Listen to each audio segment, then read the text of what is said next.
Marksman Capital presents.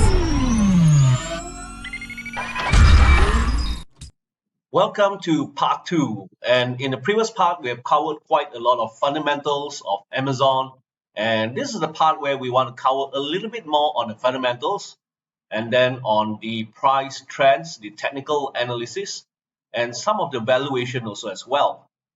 So let's deep dive into the financial health.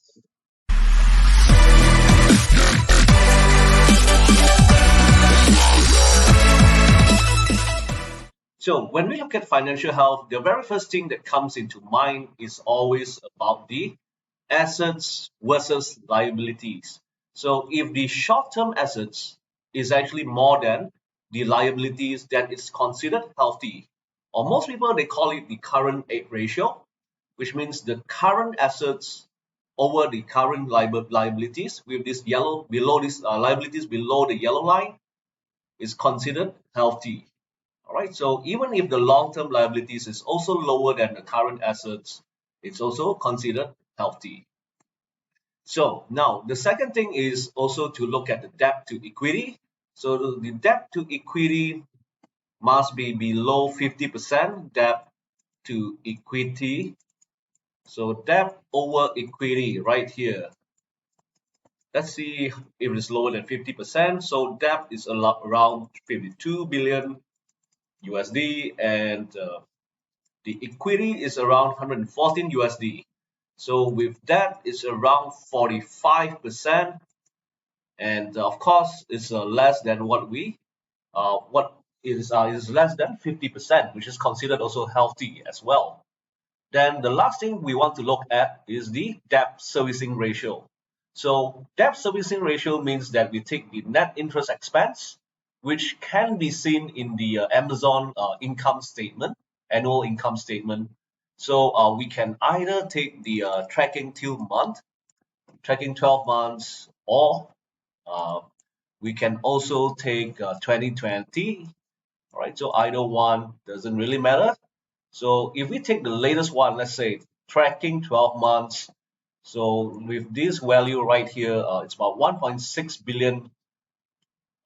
Sorry, this is not, yeah, 1.6, yes, it's 1.6 billion over 59 billion.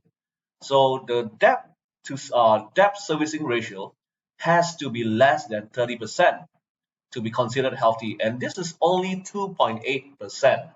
So this is what I like. Companies that have a very, solid financial health, then this is one of the companies that I would actually consider a great company that is worthwhile to invest in. So what about valuations? And when we talk about valuations, many people talk about intrinsic values. And also there are sources in the internet that actually tells us different values. And the first one that I would rely on is the Morningstar valuation. And of course, this is one of the one of the source that many investors, savvy investors would refer to. And because I like it, because it gives me a long track record of the intrinsic value. So now if we look at the fair value or the intrinsic value, so the red color line is where the intrinsic value is. So you can see that Amazon has been always below the intrinsic value, and it has always been rising to catch up the intrinsic value right here.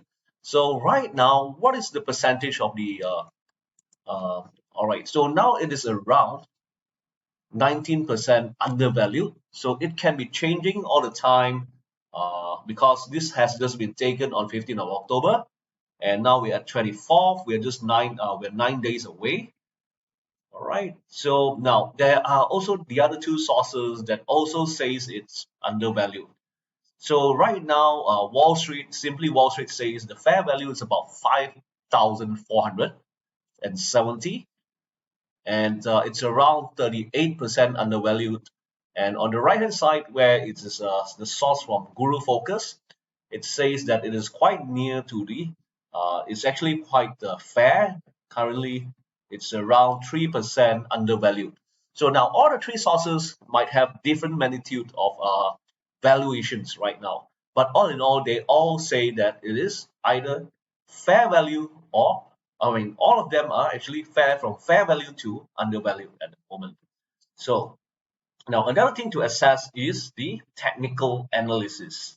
And if we look at the technical analysis over the past many years, like 10 years, this stock has been trending upwards most of the time, despite you have minor corrections in between. And these corrections also gives you or allows you to have a very good opportunity to buy at a discount. So now with that and current and recently for the past few years, the price structure has been very interesting. I would like to also show you what has happened for the past few years. And this is between 2018 and 2020. So after price has rallied quite a lot, here it has rallied quite a lot, and usually prices they don't go up in a straight line. And what we know is that before the price starts to move upwards, then this is where we call consolidation, or it is also known as reaccumulation for the smart money to reaccumulate before it allows the price to rally again. So that means they will actually shake out the weak hands along the way before they allow the price to move up. They will buy more shares before it allows the price to go upwards. And this is where it stalls quite a long time. In this time frame right here, this time frame here it's more than 1 year. So it's around let's say here is September and to September 2000 and let's see September 2018, then all the way here to around yeah 2020, right? So December 2020, so it's around 1.5 years consolidation. So many people they recognize this pattern as soon as they see this pattern. Most people would draw two lines, and because they can recognize the resistance has been actually it has been revisiting this resistance right here near around this zone area, and price the bulls has been bringing the price further upwards, and you can see higher lows that actually indicates it's strengthening at this moment. So with this, most people will recognize this as a bullish ascending triangle in an uptrend. So it's a continuation pattern, and what most traders or even investors would anticipate, they would buy into a momentum when price breaks around this area. All right, and let's look into what happens next, right? So let's animate a bit. So this is what happens next, and most people will start to actually buy into this area here. All right, when it breaks out, a lot of buy, even the traders, when they buy here, also they will put a lot of stop loss here to trade into the momentum. At the same time, investors, momentum investors would start to take a position right here and ride the next wave upwards. All right, so let's see what happens next. I'll leave the stop losses there, a class of stop losses. Now, price is a little bit hesitating at the moment, it's doing some. All right, so see, the next thing, yes, it allows a lot of opportunity of buyers to buy here because this weekly candles, it has been above this key level about 3 weeks. And we know that there's a lot of stop losses here. And now, in the first thing when we enter the market and we look at technical analysis is that we need to understand there's always conflict of interest, and the retail traders or retail investors they are always used to offer liquid to the smart money so that the smart money can do accumulation and shake out the weak hands. And so what happens next is that there's a huge flush down. This is a shakeout candle to take up all the stop losses that is actually placed below the resistance level. And there will be a week or so later, it's also consolidating.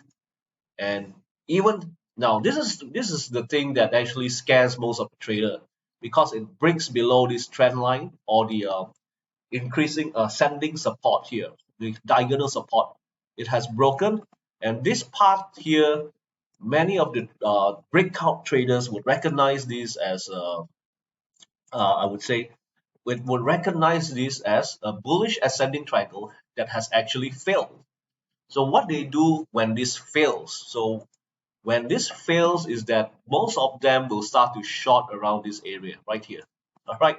So this is the area that was short, and this is the candle that attracts a lot of short sellers.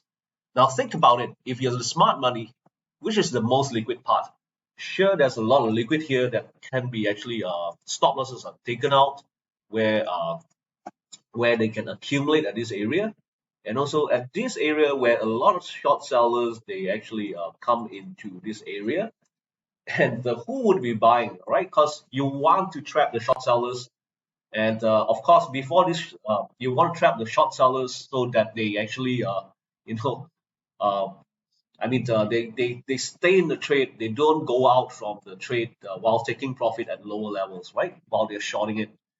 And this is where we call a bear trap. All right. When later part you see how the price develops. And this is what we call a bull trap. All right, bull trap. So traps are always in the markets where it is the highest liquidity part that the smart money always actually trade on it, and even use it to actually turn against the retail traders or retail investors. So what happens next is, now this price starts to reverse a little bit.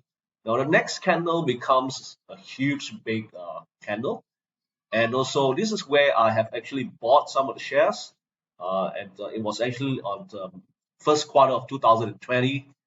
All right, it's very interesting, and the price starts to wave upwards, and there were many short sellers are still coming in. If you look at this, because this is recognized as the key resistance, they thought the price is still bearish, and this is a very fundamentally strong stock. And what usually happens is that, now this is, if you look at this long green candle, this impulsive long green candle, it's telling us that a lot of short sellers are actually squeezed out.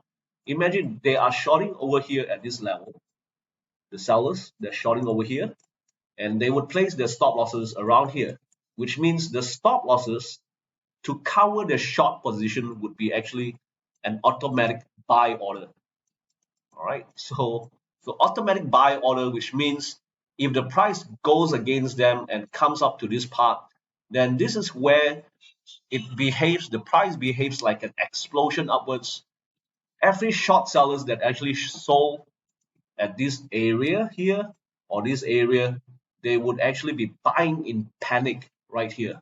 So which actually triggers a huge momentum, and the price actually goes upwards later part, and there's a sharp up move. So this happened in actually the first quarter of 2020. It's pretty interesting that actually a bull trap was created to attract the buyers temporarily, and they used them. They actually turn the price around and also attract a lot of short sellers to come into the trade. And when the price close upwards, this line here is a good buy signal. All right, then you have impulsive candle, and it didn't even retrace back here before it goes up. Then the impulse wave just goes up sharply, right, like this one over here. So, well, so because why it's so sharp, and the consolidation has been around 1.5 years. So the longer the consolidation, the bigger the rally. So that's always in the, theory part that most of the traders they come to learn about. So now recently, in actually between year 2020 and 2021, after the huge sharp rally, all right, this is the breakout here. All right, this is the impulse candle. All right, still thick. All right, here's the resistance, key resistance, sorry, around this area. Then huge impulse, all right? And price doesn't actually go up all the time. The market like spends maybe some of the time to consolidate before it starts to make the next run. So, what has happened previously? So what we can see here, many of the traders would recognize this as a bullish pattern in an uptrend continuation pattern. So when you have this pattern failing, then a lot of traders would also recognize this as a failed bullish pattern, and this is the pattern. This is a pattern that people will start to trade short. And where they would come in, this is where they would come in, because they would see there's a break out of this part right here. And this is where a lot of traders, they start to sell, or even those who have long here all the way, they know the price did not hold, and they will start to close out their position. They will sell to close. So once they sell, what happened? And remember, fundamentals play a very big role, and actually the price actually hold. It did not actually go downwards, and the price starts to move back upwards. And this is another impulse candle again that tells us a lot of short sellers, they're shorting around this area, and this price has been going against them. Their stop losses are over here, and this actually triggered their stop losses, and it has actually it's like a fire touching fire actually touching the gasoline, and the gasoline starts to explode upwards. So, and then right here the price is slowly waving upwards, and it's going sideways. So now, as we can see, the price formation or the pattern is changing a little bit. So most traders, they will start to actually draw a straight line here. All right, so forgive me for some flaws right here.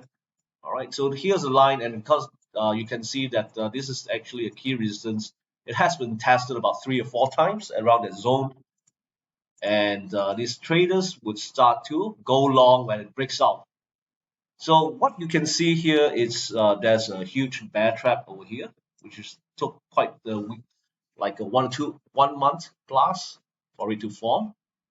All right, so here is also many many bullish traders will start to trade into this breakout pattern. All right, so this is also again it is also forming what we call ascending triangle, like the first one you see.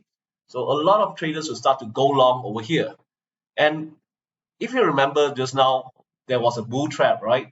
So again, and up to this point here, so there was a lot of opportunity, like 3 weeks, it was hanging on the top of this resistance testing.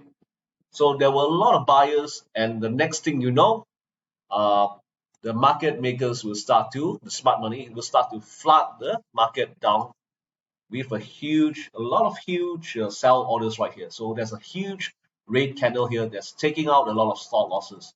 Because imagine if a lot of traders were buying here, their stop losses would be around these areas. Very predictable because of this resistance turning into support theory, which they have learned earlier has not been always working. All right, so and then price stalls a little bit, didn't go down a lot, and here it forms another key support, which this is the latest price of Amazon. I would really want to see. I've accumulated around these areas. I've accumulated here, right, bought into these few areas, and also at the same time, if it comes down here, I would start to actually buy even more. So of course, every stock in my portfolio cannot be exceeding around 5%. Right. So if you have 20, maximum 20 positions, uh, each of the stocks can have a maximum allocation about 5%. All right. So every time we average downwards or average in, so it's about like if this is like you're giving about 10,000 USD to actually accumulate your positions in Amazon, then each time you accumulate would be like 3,333. So let's say if you actually bought some over here, then if you bought some over here and you buy some over here, your average buy price would be around this area. Sorry, would be around this area. All right. So this is the average buy price if you have accumulated in these areas like 1, 2, 3. All right. So yep. Let's wait a bit more for me. So there's a little bit left to accumulate around these areas if it starts to form another bear trap. So yep. Again here, let's say this price area we see a bear trap, right? Then of course during accumulation, bull traps can be used temporarily to induce bullishness and actually take away their stop losses, hunt their stop losses, and we wait for another bear trap before it starts to rally. So it has been consolidating quite a long time here. And I would say, let's say now, if it starts at this area, so it is around 2020 July, all right, 2020 July, and up to this part, which hasn't really rallied sharply yet. So it's around November 2021. Sorry, October 2021 right now. So it has been around, let's say, roughly about 1 year and 3 months, 3 or 4 months right now. So in another few months, I would anticipate the rally would start. All right. So let's go on further. I don't think. Okay, that's all. Right. Happy trading and investing. I hope that actually brings you some of the insights of Amazon. Striker X here, signing out. Starting a new group for serious traders only. There'll be callouts on open and closed trades, no discussions about the market and politics, no Facebook and Twitter reposting so that you get notified trades only. There'll be greater support and more personalized education. So subscription is USD 19.95 per month. DM me if interested, and we are looking to start in November. And if you're interested and if you subscribe, then we'll keep you in the waiting list until November. And of course, if you subscribe, then I will personally send you this ebook that's worth 80 US dollar. And this is the book where I impart the knowledge of modern investing and trading and the 6 steps of investing, where I would be actually detailing all this with examples of the company that I actually studied them fundamentally. And of course, it will be packed with very factual info, and also about some technical analysis about the market structures, understanding the accumulation and distribution structures on each of the phase of the market. And also I have included some trading strategies into this book. And of course, the main focus is also about the fundamentals of each of the great businesses and how do we identify them. So if you wish to learn more also as well, you can join us in the Serious Trader group. Thank you and happy investing and trading. Striker X here signing out. If you like this video, please hit the subscribe and like button, and also notification button if you like to get more of these videos. And we also have a Facebook group where we call Global Financial Markets Trading, and we will provide the link below in the description column.